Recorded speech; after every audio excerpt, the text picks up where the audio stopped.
Jemi kthyer në ndeshje në rubrikën tënde të preferuar. Jemi kthyer në ndeshje pasi na iku gjysma e zërit herën e parë. S'kisha fare. Dhe e bukur është që unë i thoja javën e kaluar, po ndëry Mario, ndëry. Ky tani, unë i thoja ndëry ky si ato lepujt, kështu që tremesh nga drita kështu.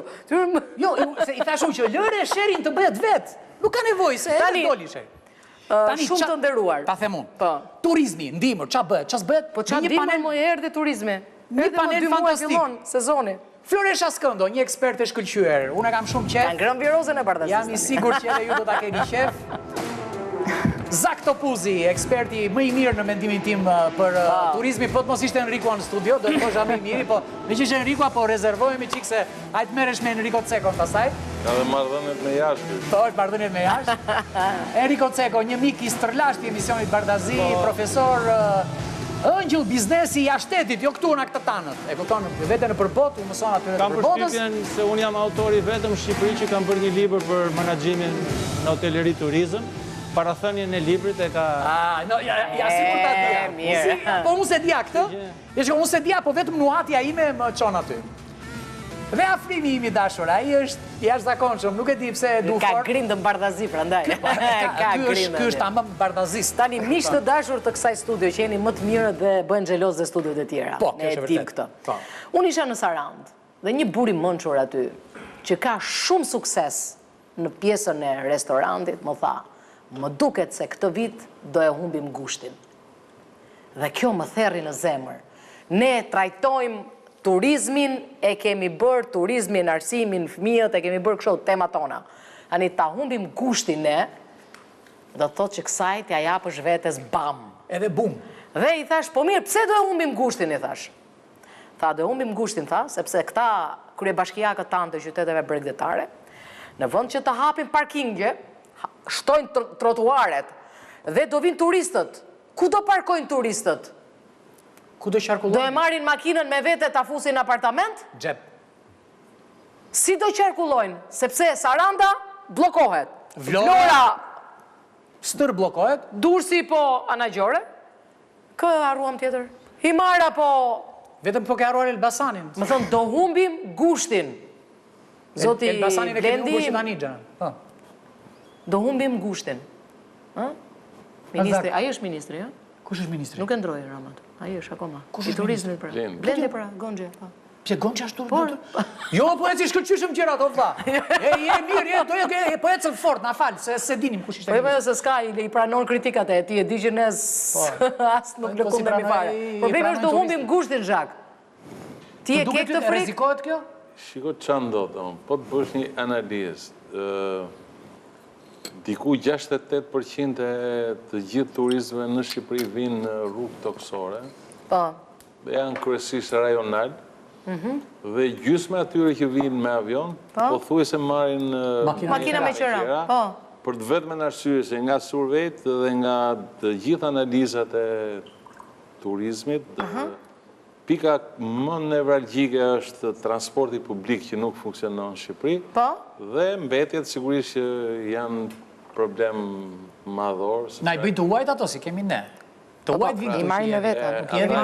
Ne nuk din të i managjojmë. Kështu që transporti publik, parkimi është një nga problemet kryesore, jo vetëm për këto, po Tirana një... Tani kryetarët e bashkive nuk e kuptojnë këtë gjë që zjerojnë trotuaret, atë nuk të se kuptojnë. Problemi madhor është ky që turizmi është një strategji kombëtare. Aktualisht është prioritet. Por nuk shkon zhvillimi ecën përpara ndërsa infrastruktura dhe gjithçka që duhet të shërbejë turizmit është inekzistent. Do thotë që ti dakord themi që nuk kemi një transport publik, nuk e kemi. Nuk e kemi.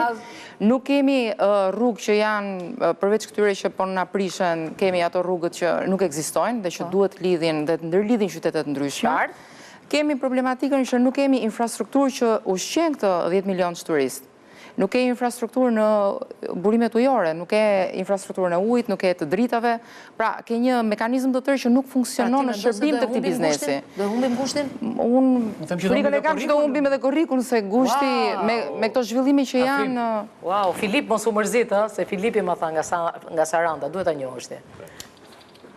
Ideja është që është për të ardhur keq mënyrën se si organizohet shtepi. Dhe ke turizmi, ajo gjen zbatimin më të më të dukshëm, sepse thjesht fare, është e ardhura kryesore kombëtare. Pra, është produkti jonë kryesor, dhe kjo është e gjithë pranuar, nuk ke qarë të diskutosh tu. Kështu që, në gjuhën e menaxhimit, ne i themi do një menaxhim matricor, që do të thotë që ti jo vetëm bën një projekt, vë një drejtor, dhe ai drejtori nuk do shpigi. As ministri vetëm nuk do shpigi. Ideja është që... Po që ka një kryetar bashkie, mos e kuptoj, mos zero trotuaret, mos zotri, ke stadiume, kthej more pa parkingje, kur s'bëhet asnjë ndeshje aty brenda. Po nuk është vetëm... Okej, ajo është me dukshmja. Po nuk është problemi po vetëm jam të lutem, je biznesmen si për Mars, i suksesshëm bizneset e tua. Qa fantazie do, ti ishe edhe kryetari i bashkisë, që të kuptoje që për parkingje duen hapësira parkingu, vlla. Dakor, pra po. Ne humbëm Qa shkencë do ka kaktu njërë tani, se kuptoj? Nga momentet më të rëndësishme, po thuaj se të gjithë shkollat dhe kopshtet e Tiranës, po marrë Tiranën, u rikonstruktuan, u zgjeruan nga e para për arsye të tërmedit, në 2020, e këtej 19 e këtej. Se dua dëgjoj dhe që kënë Riko.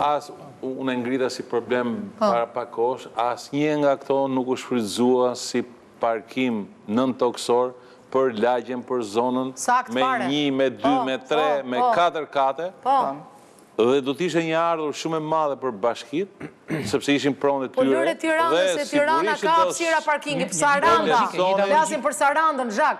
Eriko, flasim për Sarandën. Është stadiumi në Sarandë, Zhak. Eriko, ti e di, a bëhet ndeshje aty fare? Po bëhet parking, më zotrim. Unë e trajtoj turizmin si eksport. Pse si eksport?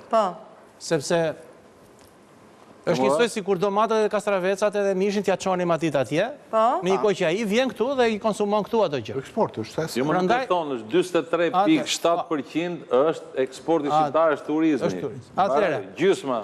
Duke patur potencial kaq të madh, dhe është një potencial që në qoftë se ne mund ta trajtojmë me kujdes, mund të shkojë edhe 60, edhe 65. Unë do të lidhja çështjen me atë që quhet shfrytëzimi i hapësirave urbane. Në Bashkimin Evropian ka disa direktiva shumë të veçanta për mënyrën se si menaxhohen hapësirat urbane. Si e bën Mykonos për shembull? Në kulmin e vet, në gusht shtator, si e bën Mykonos? Ja më ku jemi, byth po byth jemi, këtu jemi. Të gjitha hapësirat urbane, të cilat gjatë periudhës tjetër të vitit janë në funksion për gjëra tjera, automatikisht kalojnë në funksion turizmit. Unë nuk e kam fjallën... është thjesht menaxhim. Nuk e kam fjallën vetëm për parkim. Thjesht menaxhim i resurseve dhe hapësirave. Do të thotë, mos i parkoj fare makinat brenda qytetit.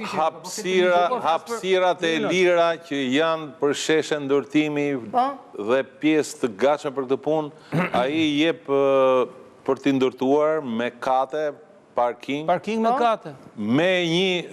Rritet koeficienti shfrytëzimit tokës. Me një synim, pra, i heqi bën taksat zero për ndërtimin. Sa parkinge me kate ka Saranda sot? Po s'ka asnjë, nuk është Shqipëria. Po them, Greqia, Kroacia... Durrësi u bë tani me një. Durrësi u bë me një. Por flas një minutë, lutem. Por flas për hapësirat urbane. Një nga çështjet është parkimi. Po një çështje tjetër që lidhet në mënyrë të drejtë për drejtë me turizmin është ofrimi i hapësirave urbane për të bërë veprimtari kulturore, artistike, që kur të vinë ata turistët kanë çfarë të shohin. Ndërtim i dhënia e lejes të paktën një ditë në javë që në këto hapësirat urbane të bëhen tregje lokale, që turistët të shkojnë dhe të provojnë gjëra që janë lokale, produkte lokale, veshje tradicionale. Bëjnë ata, po i bëjnë në shëtitore, po ecin njerëzit në këmbë. Sillin dhe rritjen e konsumit mesatar të këtij turistit, pra nuk është maj turisti që shkon vetëm ha një pjatë 12 euro dhe ikën, por është turisti që konsumon të rritë mesataren e atij turisti, nuk e më turistin e lirë. Mos vetëm jo vetëm të ha një vak dhe tiki. Pra jo të blej gjëra artistike, muzikën. Jo mesatari. Dhe të zgjasë dhe sezonin. Shfrytëzimi i hapësirave urbane. Po çfarë po flet në për ëndra të lutem tani se unë nga ty prezidje. Po flet në për ëndra fare tani. Tani më thuaj ti mua, si shkon ti në Sarandë, në pikun e Vapës, në Korrikë dhe në Gusht, që të bësh shëtitje të shkosh ti provosh këto. A ke vend tani e para të hecësh njerë? Leku të është atë automjetit. Si të lëvizësh me papaq? Po. Si? Po nuk ishe ndërimtar, nuk i bën të gjërat realitet. Kështu që edhe duhet të ndërrojmë ne çik, edhe aty duhet njerëz sakt. Po mirë, ne ndërrojmë sa të duash, po erdhi Korriku, edhe sa muaj jemi, erdhi më erdhi. Ja do të them unë një gjë. Po. Në momenti që një person vendoset në një vend pune. Po. Kryebashkiaku. Po.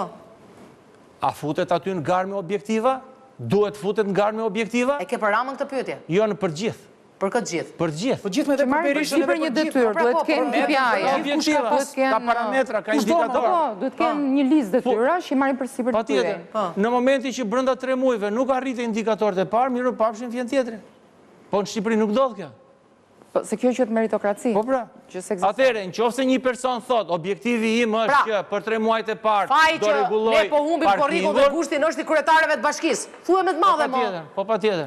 Edhe i marra ka dështuar. Më shumë se aq. Po që Flora vjen era kanal. Ço do të mirë more parkimin. Pra fajin kryetari e bashkisë e ka. Po jo vetëm. Jo vetëm. Jo po në çdo sezon plazhi, qytetet kryesore të Shqipërisë djegin plerat.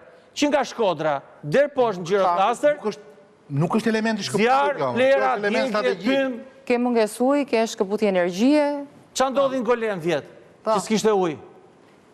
Vjetë s'kishte ujë në Golem? Jo vetëm në Golem. Po, unë po marrë... Në gjithë Bregdetin. Pra, janë politikat lokale, apo mungon fokusi qëndror, kanë dhe bankësi politikat lokale. Një minut. A dipë se s'kishte ujë në Golem? Jo, nuk e di. Sepse gjas me një i fort që ka bërë një hotel aty, nuk lejon të që të kalon të kanalizimi aty afër hotelit.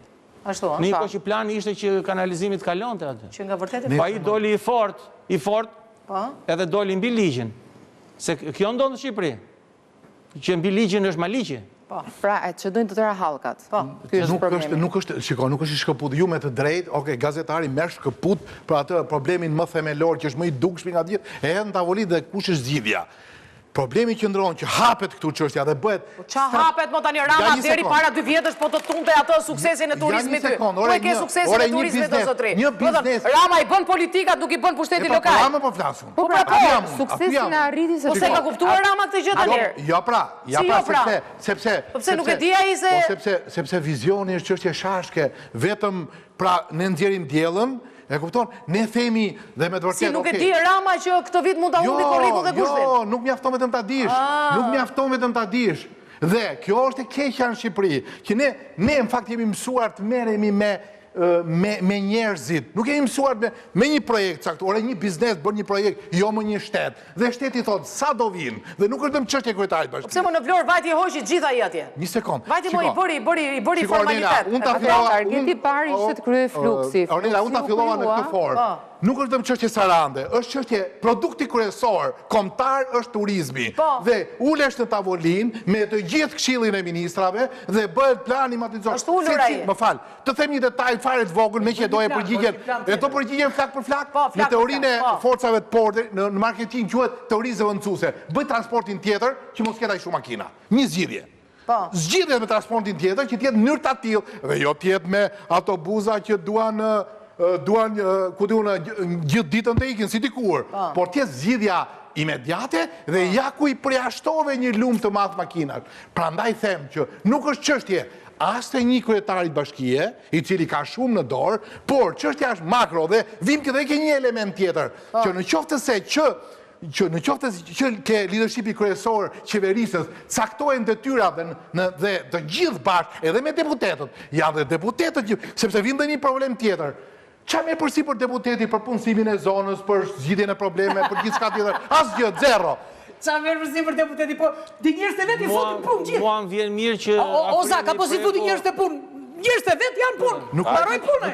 Mua më vjen mirë që afrimi pregu këtë çështjen e transportit me lloje të tjera, transporti. Me zëvendësim. Pra, domethënë, transporti me autobus, urban, interurban, lë shumë për dëshiruar. Në mes të verës tani do bësh transportin me autobus, kur s'ka koncesioner. Nëse ka shumë autobuza, është në rregull ai transporti. Kush tha që s'ka koncesioner? Transporti e kurrëdor. Transporti e kurrëdor. Vetëm zgjidhe, e ke kryevepër. Kemi taksisa të mira, ne kemi transporti e kurrëdor nuk funksionon. Është zero. Organizoje.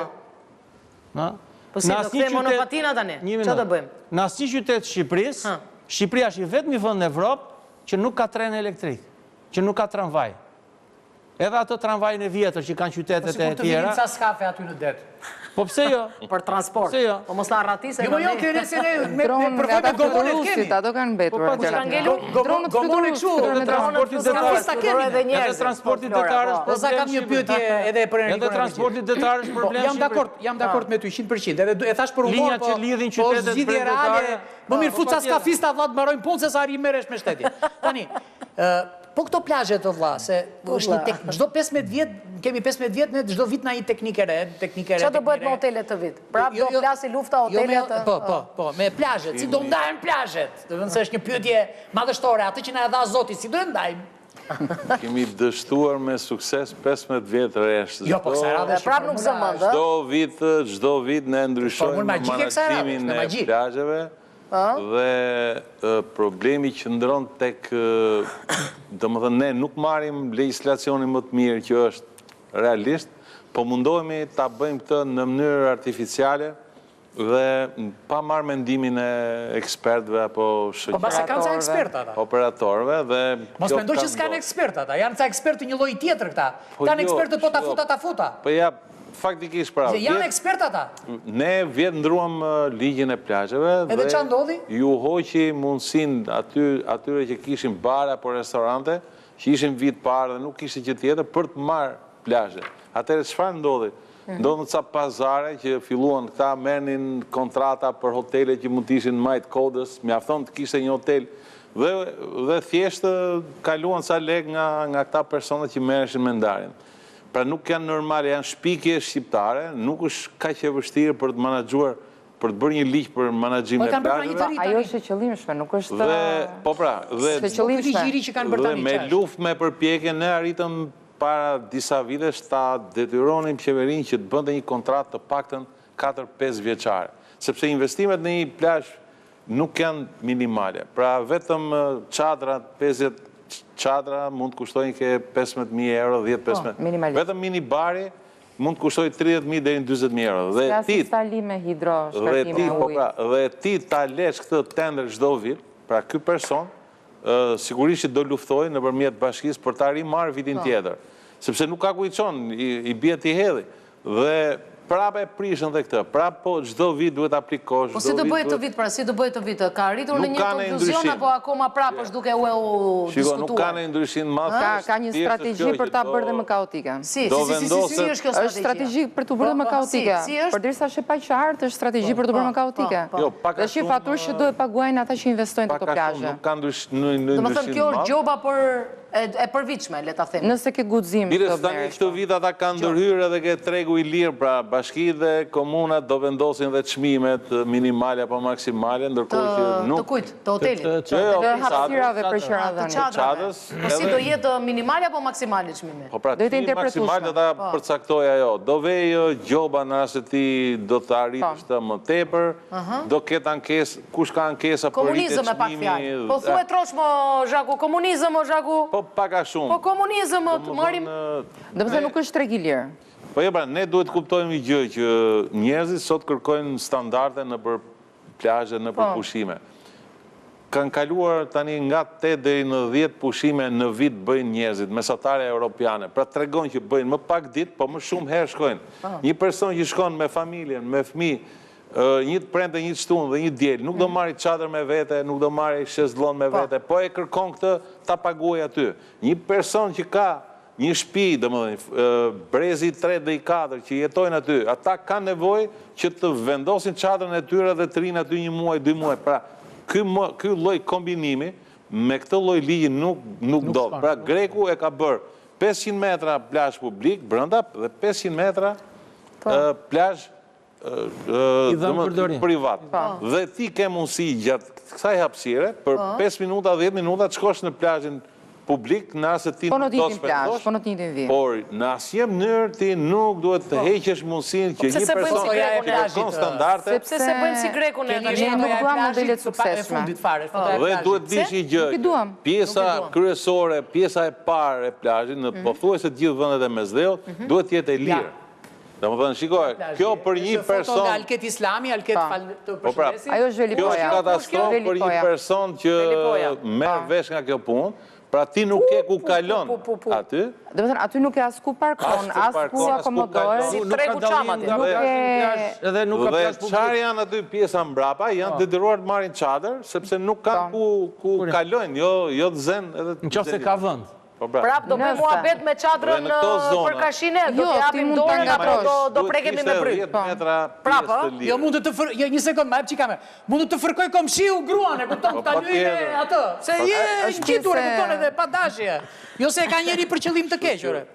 Dhe duhet kuptojmë të gjë që jo çdo njeri mund shkoj në Ksamil apo Jal Ato të famshme gropat septike, këto pjesa mesatare, pjesa bashkë me çadrën, e rëndësishme e plazheve ka 7, 5, 10 euro. Si do ta kishe zgjedhur ti afim normale. Shumë e thjeshtë është për mendimin tim. Unë vazhdoj të mbetem në zgjidhjen strategjike. Për mua, zgjidhja është kjo. Zgjidhja është strategjike.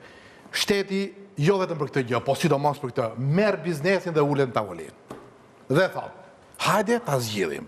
Por çfarë do thotë kjo? Kjo nuk do të thotë se dikush e kupton sikur do bjeri aty ku do biznesi, do bjeri këtë në asnjë mënyrë. Mbaje këtu lart standardin.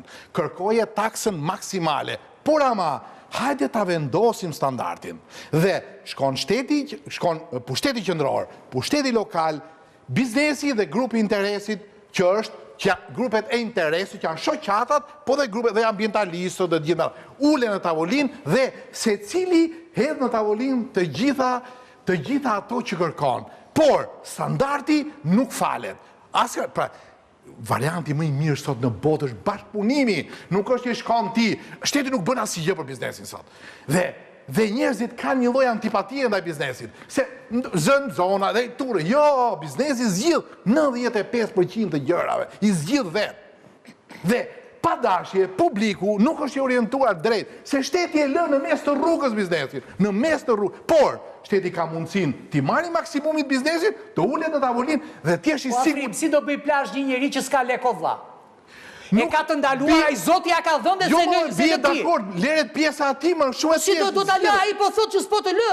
Po jo, prandaj po them pra se nuk fillon si po. Shkonim ne dikur për një plazh atje. Ti thua kemi një tub uji kaq, edhe hajt ta sistemojmë ti çojmë gjitha familjen. Kaq është tubi. Po nuk e zgjidhëm çiket arsye tubit. Jo, po lekët për tubin janë dhënë për tub kaq. Po këtë po them pra, jo pra, po këtë po them se nëse bashkëbisedimi bëhet i të gjithëve, shiko çfarë do ndodhë gjë tjetër. Mua më vjen shumë keq që individ të caktuar për cilët unë kam respekt, mund bëhen drejtor, kam respekt dhe për drejtor turizmit sot. Digjen sepse nuk ka një projekt, dhe ai është i detyruar të bëj ashtu me stilin me telefon. Mere që Zaku thuj qik, ma bëj që po të lutem, e kupton, nuk bëhet. Shko kush është elementi, vetëm një gjë, kush është elementi i ri tjetër është. Një pjesë të plazheve do t'i menaxhoj bashkia. I ka pasur, do shtoj, tani do t'i rimarë. Ndërkohë që ata nuk kanë specialist, nuk kanë njerëz, nuk kanë staf të përshtatshëm për të punë. Dhe çfarë ndodh? Në ligj përcaktohen dhe cilën plazh do marri bashkia. Po që do bëj bashkia? Do dali për shumë një marë Vangjel Tavo, që do bëj? Që do bëj Vangjeli ati? Që do bëj Vangjel Tavo në i marë? Zhak, të lutë, ma specifiko pak që do bëj? Do marri kam shikun e do marri do vrasi ato në raska. Bashki do ngren ndërmarrje për të menaxhuar plazhet me fondet e tyre dhe do mbledhin lek, do vend çmime konkurruese, pra në rast se Po qa kanë dalë bashkit me PPP? Po qa po them pra këtë? Bashkit me PPP janë këto? Po pra, do bëjnë të gjë. Jam përcaktuar 30-40 plazhe në prioritetin që do t'i menaxhojnë bashkit. Po 3500 plazhet e tjera ku vajtën? Po jo. Do marrë edhe për ato lek, po. 30 plazhe e morën vesh. Po 3000... Ne kemi kryu antipatika PPP-ja se kështu është organizuar në Shqipëri.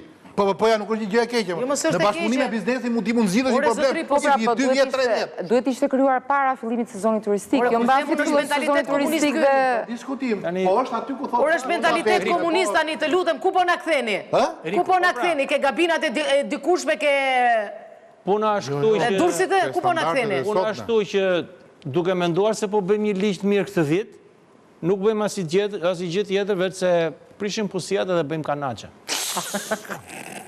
Kemi patur një kusi, që e kemi patur me një ligj të caktuar, Që e kryon të një funksion. E kryen të funksionin, e bën të gjellën, edhe në vend që atë kusin pasaj me në një rregullim tjetër ta bënin, ta pastronin, ta lanin. Ta bënin me inox.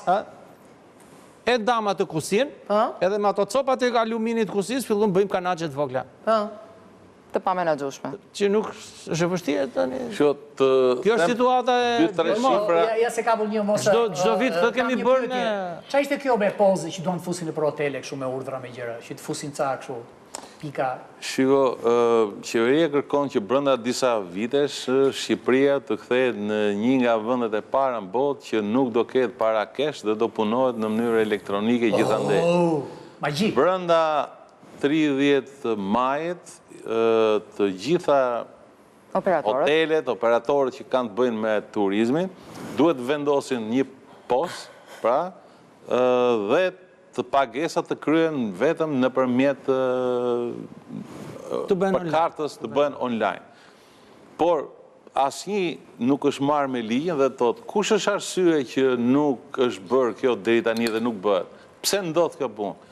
Arsye kryesore janë kosto e lartë që paguajnë bizneset për... Duhet të ndërpresë. Arsye e parë është që s'ka energji elektrike të pandërprerë. Ka dhe mënyra për ta zgjidhur sepse e bën dhe me celular. Problemi është kosto e lartë që bizneset paguajnë për transaksionet. Pra në rast se në Europë kosto që paguajnë biznesi është 0,3 deri në 0,6%, në Shqipëri është 3,5%, pra nuk flasim për 20%, për 70%, për 70% rritje, po flasim për 10 herë më të larta se sa transaksionet në Europë.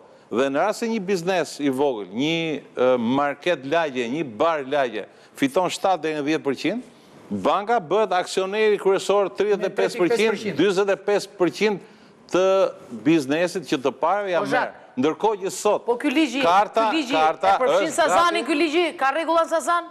Ai nuk e ka problem. Ato çadrat e Sazanit? Problemi nuk e ka, Sazani nuk e ka problem. Këta e kanë bizneset e vogla dhe kostot e larta që ka vënë këta për arsye të thjeshtë. Pra, kur bën këtë ligj, duhet kishte një bashkëshëdim dhe Banka Qendrore nuk do jetë thjesht një rekomanduese dhe orientuese, po duhet të jetë vendimarrëse. Vendimarrëse për regulator. Ti po detyron këto biznese, dhe më thënë që bankat bëhet aksioner. Dhe nuk është vetëm kjo. është dhe problemi i konvertimit, pra në rast se ti përdor këtë kartën. Po zhamu të lutem tani se s'po.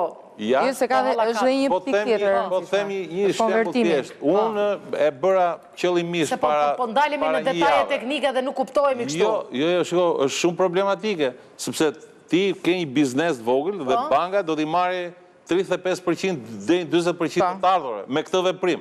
Pra, në rast se ti kërkon të bëhet, punë e parë duhet merresh me bankat, të ulin jo 1 herë, jo 2 herë, jo 5 herë, po 7 herë, 8 herë ato koston dhe një veprim të thjesht fare. Përdora kartën në kalimin e autostradës në 4 pika në Greqi. Pagova 8,2 euro për taks për autostradën dhe 12,5 euro komision nga bankat. E kupton ti çfarë ndodh? Pra, për një faturë 1,2 euro, mora banka më vuri komision. Banka shqiptare. Më vuri 3,2 euro komision. Pra, si do ta përdor ky njeri, ky që ka rrogën, në momentin që del jashtë, atëherë ti duhet marrësh para me vete. Djali im është ka një dasëm të shokut të klasës në Amerikë Latine. Është në Brazil. Nuk punon do të karta shqiptare, dhe më dhënë dhe mbesje, nuk punon sepse Brazili që është një nga vëndet me teknologjinë më të lartë të punimit online me karta, është konsideruar nga banka shqiptare si vëndi rrezikshëm dhe nuk punon. Është detyruar të lidhet me gruan e një shokut vetë, që ka origjinë nga Kroacia, dhe i ka marrë kartën asaj online që të punoj se nuk ble do të as ujë në rrugë. Pra, ne që duhem ta bëjmë i vend i parë, për para duhet bëjmë infrastrukturën, duhet bëjmë serioz dhe pastaj ndërmarrim veprim. Ore, jemi një vend që ne... Sidomos për Floreshën, këto ndërtimet e reja që po bën tani, janë rrezik apo janë shqyqyrë që i bëm? Atëherë, ndërtimet nuk janë rreziku, zhvillimi nuk është rreziku, investimi nuk është rreziku, rreziku është mungesa e një marrëdhënie shtet dhe zhvillues. Ky është rreziku i vetëm. Pra, infrastruktura nuk ndjek zhvillimin. Në qoftë se ne duam të kemi turizëm, duam të kemi akomodim, duam të kemi rritje të investimit dhe t'i kërkojmë që këta turista 10 milionë tashmë, mos jenë më 10 milionë të varfër, po të jenë 10 milionë mbi mesatare, pra për të arritur në standardet e mesdheut, jemi mesdhe, mos e trajtojmë vetëm si më pak, duhet që këto investimet e infrastrukturës të na shoqërohet na asociohen. Pra, është shumë mirë që investohet. Kemi bërë shumë mirë. Airbnb apo hotel? Airbnb apo hotel? Në lidhje me pyetjen e parë, unë mendoj që Shqipëria ka probleme punime civile. Infrastruktura. Ne kemi përmbytje. Nuk kemi kanalizime, kanale ujitse, kulluse, nga to që kanë qenë drenazhimet që janë shkatruar fare, ujë mbledhës, ujë lëshus, gjithë rezervuaret po dalin jashtë përdorimit, janë mbushur me prurjet e lumeve, do ne kemi probleme punime civile. Edhe unë abitem që këto firmat e ndërtimit, si nuk po del një gjë zgjut të firmat e ndërtimit që thot, boll me apartamente, hajde të merremi me punime civile. Plus që punime civile janë punë publike, që janë probleme e prokurimit publik, është garë. Nuk është të merren me ato, Po, pra, nuk merren, pra. Zakonisht është domeni bandave, zakonisht. Nuk është se lëshon njeri këtë. Atëherë, ai nuk është një treg i hapur, punimet civile nuk janë një treg i hapur. Po, patjetër. Janë treg i hapur, prandaj. Nuk janë treg i hapur. Nuk ka as para për të bërë punime civile. Sepse 100 milion euro në vit, nuk dalë, nuk mjaftojnë për Shqipërinë për punime civile. Jemi në fund, mesazhet. Pyetja që bëhet juve, Airbnb apo? Hotel. Hotel? Tani ky është treg i hapur. Dhe më mirë të jenë të dyja që të ketë konkurrencë. Shiko të dyja, po e di që ka ndodhur, po t'jap shifrat e 2004-ës. Në Europë janë 63% hotele, 24% janë vetëm, pra 1 në 4 janë apartamente, shtretër. Kurse në Shqipëri ndodhe kundërta. Janë 22% vetëm hotele dhe i bërtasin hoteleve, formalizimi tregut, dhe 78% informale. 78% janë informal, janë apartamente, që janë jashtë kontrollit. Informale dhe pas standard. Pas standard. Dhe që kanë prishur tregun. Mirë, atëre mesazhi i fundit, nëse është një mesazh jo për këtë temë, ose për ndonjë gjë tjetër që doni të jetë një mesazh? Jo, ja. Unë e kam me parkimet sot shqetësimin, realisht unë e quaj tani Republika e bidonave, këto bidonat të mëdhenj që në dalin në çdo hapësirë publike, zënë trotuar, rrugë, gjithë hapësirat tona publike i zënë këta bidonat e ujit, dhe madje po bisedonim ku do parkoni makinën kur lëvizëm, dhe i thash, unë them të vëm frigoriferin dhe them kjo është zona ime ekonomike, më su afroni. Zonë e lirë. E ke parasysh, bidoni 1.5 është bërë për smartin e vajzës, bidoni 5 litrosh është për makinë e çunit nga Gjermania, dhe kur vën bidonin e vajt të makinës, ajo është për miqt që kur na vjen një herë të kemi venin e zonë. Ky është shqetësimi im sot. Afrim. Në fakt, unë e kam ndoshta edhe për këtë dhe për te i kësaj mesazhin, ideja është që unë mendoj që ta duhem njëri tjetrin edhe personalisht edhe profesionalisht. E para, e dyta të refuzojmë në mënyrë kategorike ashpërsin e simpatizantëve partijak. Ata na e sjellin këtë rrëmuj. Pra, qasja e të mërshme që vendosim një tjetë nuk na lë të shikojmë, të bashkëbisedojmë dhe të bashkëpunojmë standardet, vlerat dhe gjitha gjërat e tjera dhe tjetra që është shumë e rëndësishme të gjithë bashkë të punojmë për të qenë për të rimarë, si të thash dhe po të rimeren një herë atë që e kishit para 20-30, ta bëjmë Shqipërinë si gjithë Europa, po të punojmë realisht, jo me slogane. Pra ta duam atë që bëjmë çdo ditë dhe se cili nga ne të kontriboj dhe të shtoj vlerë. Rafsh, Riku? Po, unë atë identime kam të mënyra se si i shpenzojmë parat e buxhetit shtetit dhe do të thosha që më shumë para për arsimin, më shumë para për bujqësinë dhe më shumë para për shëndetësinë.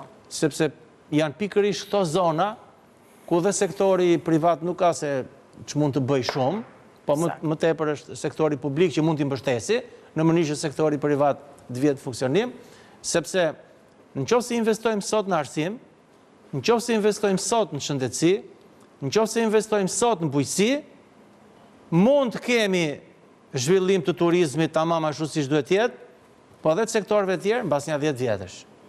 Në qoftë se mbas 10 vjetësh duam të kemi vërtet një Shqipëri më të mirë, arsim, bujqësi dhe shëndetësi, po investimet duhet fillojnë sot. Organizata Botërore e Turizmit ka 5 vjetë që ka dhënë orientimet se kush do jetë turizmi vitit 2020. Ne jemi ke strategjit 5 vjeqare, 4-5 vjeqare, strategjia 2026-2030. Është momenti që duhet një pakt politik, sepse turizmi nuk është më me cikle elektorale. Është momenti që të merë një vendim politik për të bërë një turizm, për të bërë një strategji dhe një master plan të lidhur me industrit e tjera që nga, po themi që nga ana financiare, zhvillimi infrastrukturës, në mënyrë që të mos kthehet në trofe zgjedhjesh dhe të jepen tokat apo pronat mbas çdo zgjedhje njerëzve të cilët nuk janë ata njerëzit e dur për ta bërë këtë punë. Pra një pakt politik me një miratim në parlament në mënyrë që deri në vitin 2040 të mos ketë asnjë ndryshim. Këtë gjë bëri Kroacia dhe e mbyllim këtë ndeshje. Ti Dorish, kalojmë në publicitet urgjent.